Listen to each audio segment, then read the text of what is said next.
Hey all, and welcome back to Men's Lacrosse 101. In this video we're going to be looking at some basic attacking and defensive setups. So first of all, let's have a look at an open set. So what this is going to look like is all the attacking players essentially open, and this means no one on the crease. So I'm just going to play this slowly, and the way this works essentially is that the ball is spun around to the outside. This can be done just to get everyone's hands warm after a long defensive stint, and also to give the defenders a nice rest so they can catch their breath. So the ball's going to go around very slowly, and if I take us back a few moments, so we can see from the defense as well that they're snuffing in. So if you watch, for example, D1, as the ball goes around, now we're on to the next bit, aren't we? So if we go back to the start again, lots of reps. So D1 is actually moving over, and as the ball comes near to them and far away from them, they're responding. And this is the same with all members of defense. So if we go back a few, watch that slowly. So all the defense are moving as a unit, as if they've got an imaginary rope around them all, and then can only extend so far one way if people on the backsides come with them too. So a typical play from this might consist, well, it's going to be someone cutting through or maybe driving, but you've got all this space in the crease. So here we've just had M1 and A3. A3's cut across, M1's cut down. So you've got two feeds there, potentially. We'll ignore that goes through the D's pole, but you can get a goal that way. So next up, we're going to look at a 1-4-1. Just pause that there quickly. Maybe we'll play it slowly, actually. So this would be great for a team perhaps that has got some people on the outside with very good stick skills, perhaps not as fit as they once used to be, but you've got some very fit people on the crease that are running around, setting picks, and just generally trying to get free on that crease for a nice easy shot. The guys around the outside, whilst their fitness hasn't improved with age, their stick skills have aged like a fine wine, and they can thread a pass through the eye of a needle to get a feed on crease. So in this play, we can just see what's happened. So up here, because it's a 1-4-1, and what this means again is one at the top, four across the middle, so two on the crease here and one at the back. And this allows for huge isolation matchups because of how lonely you are on the perimeter. So M5 blue and blue A3 have dropped here, which has just created this huge vacuum of space, and M3 is going to have a good time driving into that. We can see, so as M3 has driven, just notice how M1 and A2 have equally responded to that and filled the vacuums. So because M3 is going right, A2 is coming up this left wing, and then M1's not coming up and bringing their defender. M1's dropping and stretching that red M1 to make any sort of counterplay more difficult. So M3 is going to get within the restrainer. In this chaos on the back with everyone on the crease, D2 has an LSM4 and D1 are trying to mark these three guys. And A1 has just managed to slip round the side. LSM4, can't remember who they were marking, but they've clearly forgotten. And it's just enabled them to come up and, well, apparently not get a goal, because that's not been animated. So on this as well, we notice that M1 has come behind. Let's watch this all in slow-mo again. So this is really important, as A1 has come from behind X to take the feed from M3, which is great. M1 has responded perfectly and gone behind the goal. So this means if, or in some cases when, A1 misses their shot, there's that backup there. And what that means is obviously when it goes out of bounds that you're going to retain possession. It's very, very frustrating for A1 to come up if M1 sits up here, they miss, and possession goes red from what could have been so easily prevented.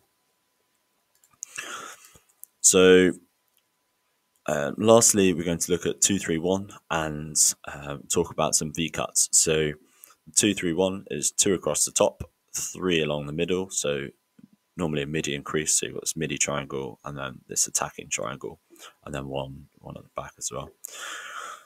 So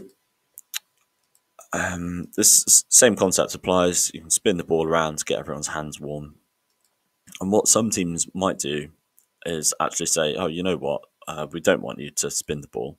We're going to lock you off. So locking off, this means the defense has said, right, I'm going to stand directly in front of A3 and there's not going to be a pass to your right.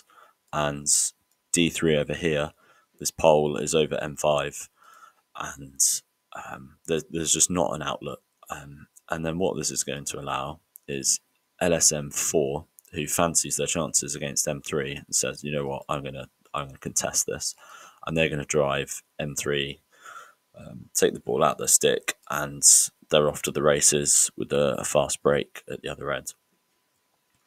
And so this obviously does happen, but there is counterplay to this. So with everyone being locked off so aggressively, this requires a lot of pressure from the defense and a lot of effort. So it's difficult to maintain for so long. But with everyone so close together, it gives very little time for response for quick movements. So if we look at this situation here, so because D1 is sat on A3 locking them off, if A3 is to run into crease, D1 is immediately on the back foot to defend that. And D1 has to respect that because A3 is cut into crease, and what we don't want is just clear feeds, shot and goal. So D1 has to go in. But what they can actually do, this blue A3, is just cut up. So they've cut in, now they've cut up to take the ball, creating that separation from D1, giving themselves, making themselves available for M3. And they can use this momentum of coming out and in, and almost like an ice cream cone. They've created that triangle, and then they're going to bowl around back to where they started. So as they're coming round, A1, if we play this slow, is come in. And when they get to the A3 gets to the crescent of their run, or the end of where they want to be, that's when A1 is finishing their motion of popping out. So then they catch this. And now, in this team, for whatever reason, the blue A2 hasn't been taught about V-cuts. They're under pressure from M1, and they want to keep momentum this way. Everyone's a righty, and they're keeping their right hands on the outside, away from the defenders. So they're going this way around. A1 wants to keep the ball moving and is essentially just going to drive A2 and tell them to get out of the way. So this is a good way to get the ball from X to A2. This is sometimes a difficult pass to make. And they're just going to run it and keep the ball moving that way and hope that M5 can make something happen and give them an outlet. So they're going to go up, and notice straight away how A3 has come back here to fill that void. So as some space is taken, other space needs to be created and filled, as it were. So A2 is going to cut across and fill that space A3 was in. So now we're still in our 2-3-1, except now A1's got a different outlet. And you can do things like this to create matchups with different players. So now this pole, who was on the crease, is now out here. Now we've got the midi on this side, and A2 is now driving on a different side of the pitch. So from here, M5 is going to do a V-cut and receive the ball. And M3 is also just finished. So as they're receiving, M3 is starting theirs and has just finished their V-cut as they get the ball. And now we're going to look at ultra high pressure D. So they're not necessarily looking to strip the ball from everybody, but so this D3 is playing M5 and they're basically in the bench. They're so far out. This pair of players here past the restrainer. Both of these players are adding no value to the offensive or defensive package. Now, depending on who is the better player, this offers more value for one team than another. So if this is the star attacker of the team and has been locked off by perhaps someone that's not very good, that's offering that's a great trade for red, as they've taken out high value with low value.